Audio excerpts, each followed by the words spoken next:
తులారాశి నిరుద్యోగులు ఎవరైతే ఉద్యోగ ప్రయత్నాలు చేస్తారో వారి కోరిక నెరవేరే అవకాశం అధికంగా ఉంది. కుటుంబ విషయాల్లో కొన్ని కీలక నిర్ణయాలు కూడా తులారాశి వారు తీసుకునే ప్రయత్నం చేస్తారు. చేపట్టిన కార్యక్రమాలు సజావుగా ముందుకు సాగుతాయి.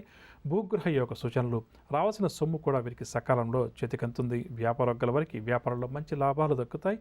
ఉద్యోగ వారు ఇంక్రిమెంట్కి సంబంధించిన సమాచారాన్ని అందుకుంటారు. పారిశ్రామిక వర్గాల వారు నూతన ఒప్పందాలను చేసుకుంటారు. సినీ కళాకారులకు అవార్డులు కూడా లభిస్తాయి.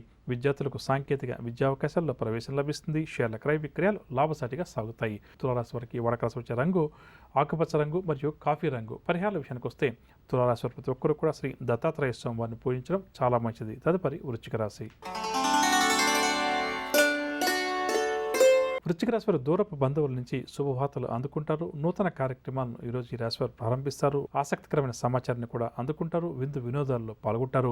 అప్రయత్నంగా కొన్ని కార్యక్రమాలను పూర్తి చేస్తారు. ఇంటర్వ్యూలకు ఎవరైతే ఈ రాశి వారు హాజరవుతారో ఈ రోజు వారు విజయం సాధిస్తారు. వ్యాపార వర్గాల వారికి వ్యాపార లావాదేవీలు ఆశాజనకంగా సాగుతాయి. ఉద్యోగ వర్గాల వారికి ఉద్యోగాల్లో పదోన్నతి అవకాశాలు, పారిశ్రామిక వర్గాల వారికి భవిష్యత్ పట్ల కొత్త ఆశలు చిగురిస్తాయి. సినీ కళాకారులకు ఊహించినటువంటి సన్మానాలు, విద్యార్థులకు సాంకేతికపరమైన విద్యా అవకాశాల్లో ప్రవేశం దక్కుతుంది. మహిళలకు భూ సంబంధిత విషయాల్లో లాభాలు చేతికంతాయి. షేర్ల క్రయ విక్రయాలు లాభిస్తాయి. వృశ్చిక రాశి వారికి వడకలసి వచ్చే రంగు గోధుమ రంగు మరియు పసుపు రంగు. పరిహారాల విషయానికి వస్తే వృశ్చిక రాశి వారి ప్రతి ఒక్కరు కూడా శివారాధన చేయడం ఈరోజు చాలా మంచిది. తదుపరి ధనురాశి. ధనురాశి వారి ప్రయాణాలను ఆకస్మికంగా చేయాల్సి వస్తుంది. ఆదాయం తగ్గడం చేత నిరాశ చెందుతారు. తీర్థయాత్రలు కూడా చేస్తారు. కుటుంబ సభ్యులతోటి వివాదాలు మరింత అధికమవుతాయి. పనుల్లో ఆటంకాలు అవాంతరాలు కూడా అధికంగా ఎదురవుతాయి. వ్యాపార వర్గాల వారు వ్యాపారంలో ఆచితూచి వ్యవహరించాలి. ఉద్యోగ వర్గాల వారికి ఉద్యోగాల్లో కొద్దిపాటి మార్పులు చేర్పులు. రాజకీయ వర్గాల వారు అన్ని విషయాల్లో కూడా నిదానంగా వ్యవహరించడం చాలా మంచిది. విద్యార్థుల అంచనాల్లో పొరపాట్లు దొరలవచ్చు.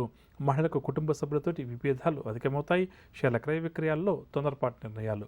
ధనురాశి వారికి వడకలసి వచ్చే రంగు గులాబీ రంగు మరియు గోధుమ రంగు. పరిహారాల విషయానికి వస్తే ధనురాశి ప్రతి ఒక్కరు కూడా దుర్గా అమ్మవారి కుంకుమార్చన చేయించుకోవడం ఈరోజు చాలా మంచిది. తదుపరి మకర రాశి. మకర రాశి వారికి ఆస్తి విషయాల్లో వివాదాలు అధికమవుతాయి. సోదర వర్గం వారితో తగాదాలు కూడా ఏర్పడతాయి. ప్రయాణాలు కూడా ఈరోజు ఈ రాశి వారు అకస్మాత్తుగా చేయాల్సి వస్తుంది. గొంతు సంబంధిత రుగ్మతల వల్ల కొంతవరకు అనారోగ్య సమస్యలు కూడా అధికమవుతాయి. దూరపు బంధువులను కూడా కలుసుకుంటారు. ఆదాయం కూడా వీరికి అంతగా కనిపించదు. ఉద్యోగ వర్గాల వరకు ఉద్యోగాల్లో చికాకులు అధికమవుతాయి. వ్యాపార వర్గాల వరకు వ్యాపారాలు నిరుత్సాహపరుస్తాయి.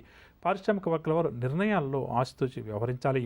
సినీ కళాకారులకు అవకాశాలు అంతగా సంతృప్తినియవు. విద్యార్థులకు కొన్ని అవకాశాలు అందినట్టే అంది చేజారుతాయి.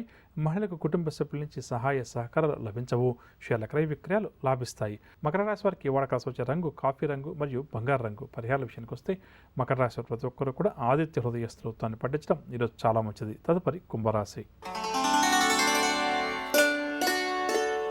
కుంభరాశి వారు అనుకున్న పనులన్నీ కూడా సకాలంలో పూర్తి చేస్తారు. ఇంటా బయట కూడా అనుకూలమైన వాతావరణం ఉంటుంది. చిరకాల కోరిక కూడా నెరవేరుతుంది. సన్నిహితుల నుంచి ఆదాయం వీరికి సమృద్ధిగా ఉంటుంది. రుణ బాధలు తొలగుతాయి. ఉద్యోగ వర్గాల వరకు ఉద్యోగాల్లో ప్రోత్సాహకరంగా గడుస్తుంది. వ్యాపార వర్గాల వరకు వ్యాపారంలో పెట్టుబడులు చేతికంతాయి. పారిశ్రామిక వైద్య రంగాల వారు సంతోషకరమైన వార్తలు కొన్ని అందుకుంటారు. సినీ కళాకారులకు కూడా ఈరోజు ప్రోత్సాహకరంగా గడుస్తుంది. అలాంటి వాళ్ళది నిజమైన ప్రేమ కాదు, అది వ్యామోహం.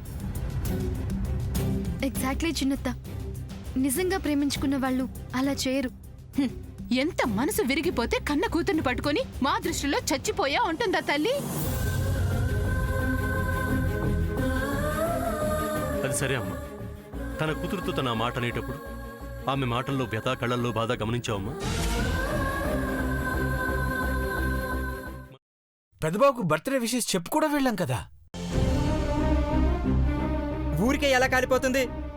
మంట పెడితేనో పడితేనో తగలబడుతుంది.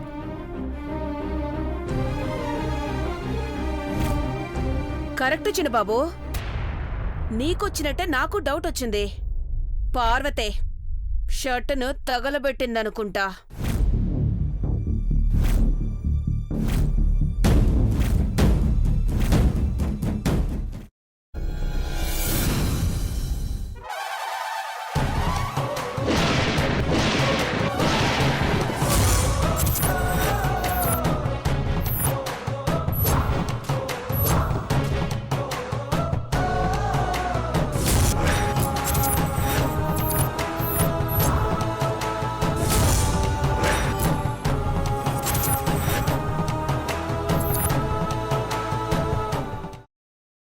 తర్వాత పొట్టు తీసేసి చాప్ చేసి పక్కన పెట్టుకోవాలి.